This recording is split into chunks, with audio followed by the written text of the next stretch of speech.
Getting custody of a child. Now, most of the time, when a parent says they want to get custody of their child, what they're really saying is, I want to be the sole parent. I want to have primary custody of my child, and I don't want to share it with the other parent. Now, depending on your jurisdiction, and you're going to want to check this out very, very clearly, you're going to find out what custody means and getting sole custody, what that means as opposed to joint custody.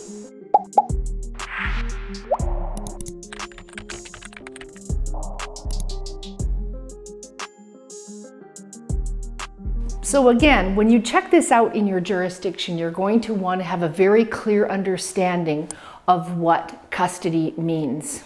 In a lot of jurisdictions, the courts and the law says, hey, we want both parents to have decision-making authority about kids. And in a lot of jurisdictions, again, you want to check yours out very specifically, the courts will likely not have an interest in having the mom have primary responsibilities or the dad have primary responsibilities. A lot of times parents feel that the courts might be against their gender. In my experience, having done this for more than 25 years, there isn't really a gender bias against a parent. It's really about the best interest of a child. So when a parent gets custody of a child, a lot of the time what that means is that they will want to have the primary parenting time with that child, have more time with the child than the other parent, all of it or the vast majority of it. They also want to be the primary decision maker. They want to be able to decide the day-to-day decisions affecting the child. What is the child eating for lunch? What are the snacks? What are their extracurricular activities? What time is their bedtime? When's homework time? What school do they go to? And the list goes on and on. When a parent wants custody of their child, they're wanting to be the primary person that makes those kinds of decisions instead of having those decisions be in joint decision making with the other parent. Now, depending upon your jurisdiction, my jurisdiction, for example, is British Columbia, Canada. It is really an uphill battle, so to speak, for a parent to get custody of their child and having that custody be taken away from the other parent. However, there are certain unusual circumstances where that might not be in the child's best interest. To be clear, most courts do not expect parents to be perfect because as parents, well, we're human, and as humans, we are profoundly imperfect. And any kind of parent, particularly when they're going through a divorce and separation process, they might make some pretty big stupid mistakes. And that does not mean they're necessarily going to lose custody of their child. What I'm saying is getting custody of your child that is sole decision-making authority in place of the other parent, that is an unusual remedy. Now, if you're wanting to negotiate the decision-making of your child, chances are the best place to do that is in a mediation or alternative dispute resolution setting. Most of the time, if someone is going to be told that the other parent wants to take custody away from them, most of the time that's going to get resolved by the court because the truth is this: most parents, even if they're kind of disaster parents or not the strongest parents or not the most focused parents, they don't want to give up custody of their children. That, my friend, is why it's considered a very unusual remedy. The reason why I recommend alternative dispute resolution, some kind of process, and that you have an alternative dispute resolution lawyer to get you through the process rather than going to court, is that if you are looking for custody of your child and you think that's in their best interest, an alternative dispute resolution process is going to give you an opportunity to have a more creative way of resolving that question. The question being, is it in your child's best interest that you have primary responsibilities, primary parenting time in place of the other parent? I'm thinking of a case in point. I'll call the parties Elsa and Elmo. Elsa and Elmo. They had a really great relationship for about the first 10 years. Then, of course, the time came that they decided to have babies. It was only then that they figured out that they had diametrically opposed ideas about what it meant to be a really great parent. Elsa believed in, well, being loving and nurturing and letting the child express all of their behaviors in the way that they saw fit. She didn't believe that disciplining the children was in their best interest. She felt that taking a child's Game Boy away, for example, was abuse. And she believed that being a great mom, being a great parent, meant that you followed exactly what your child wanted at all times. Elmo had different ideas. Now the thing is that Elsa and Elmo have two really wonderful, spirited children. They have a 7-year-old boy, and I'll call him Damien. Damien is a handful. He's been diagnosed with ADHD, and well, the thing is that he's full of beans a lot. And so Elmo did not like it when Damien, for example, they'd be having dinner and Damien would climb across the table and knock over everybody's beverages and throw food and absolutely freak out if someone asked him to take his plate to the sink. Elmo believed in drawing boundaries and being strict and teaching Damien the appropriate ways of learning responsibility. And Elmo also believed that children should have expectations and rules and structure. Needless to say, Elsa thought Elmo was a terrible parent. In fact, she thought Elmo was an abusive parent. Elmo thought Elsa was a terrible parent, that she was awful, that she allowed their older child, Damien, to run roughshod all over the house, destroying it quite literally often. And of course, they also had another child, a very sweet girl. Her name was Buttercup.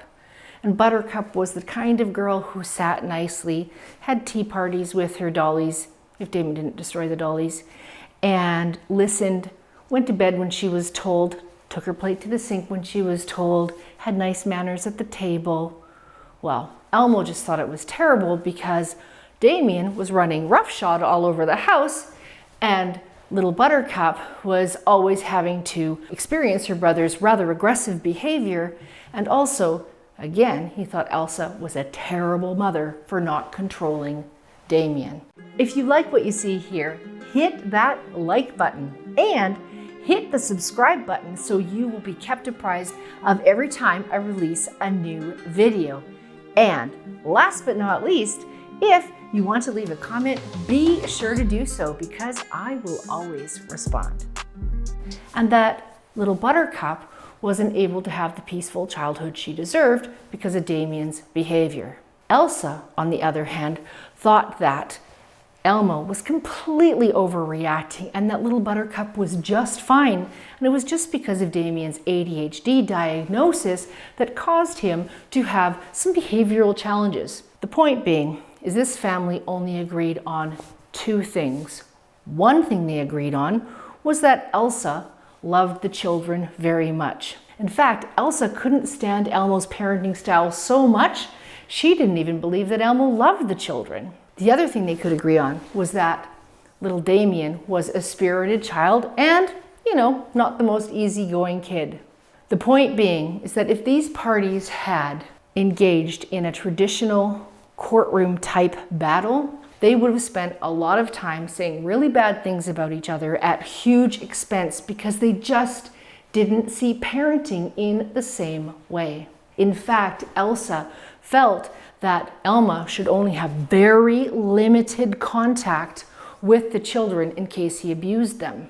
Elmo, on the other hand, felt that the children really needed the structure that he offered his kids.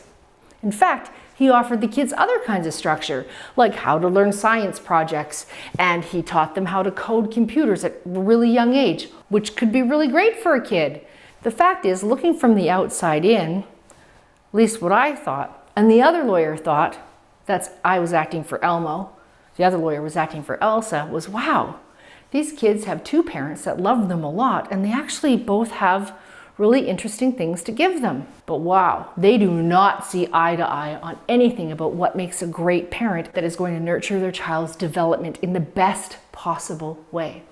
So here's the creativity that comes in and why having an alternative dispute resolution process can be so powerful.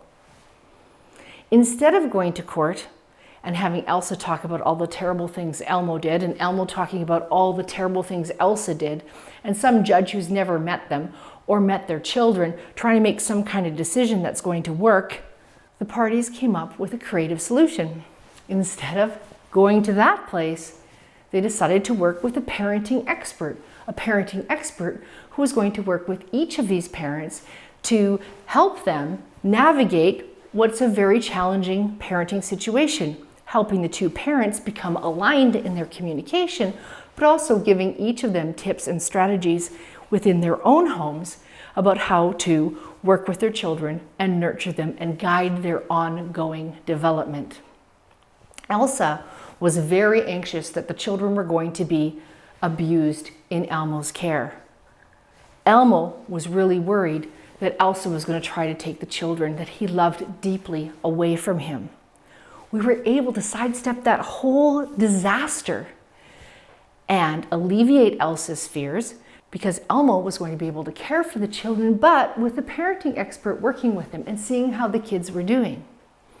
And Elmo felt huge relief because he learned that Elsa wasn't going to be able to unilaterally take the children away from him. The great thing is that those children are now in a more peaceful environment. The parents have separated. They share parenting time almost equally, moving towards equal. Elmo hopes, Elsa's not so sure, but they're out of the parenting struggle, which is going to benefit them in their future. So that's why when you're talking about getting custody of a child, it's a really big question to ask, and it's a very unusual remedy. If Elsa had gone to a different kind of lawyer, a lawyer without alternative dispute resolution skills, well, maybe the matter could have gone completely differently, more expensively, and with the children being in the crossfire of ongoing litigation. So if you are considering getting custody of a child, you have to have a really good reason for doing so. It has to be a lot more than having a different idea about what makes a good parent.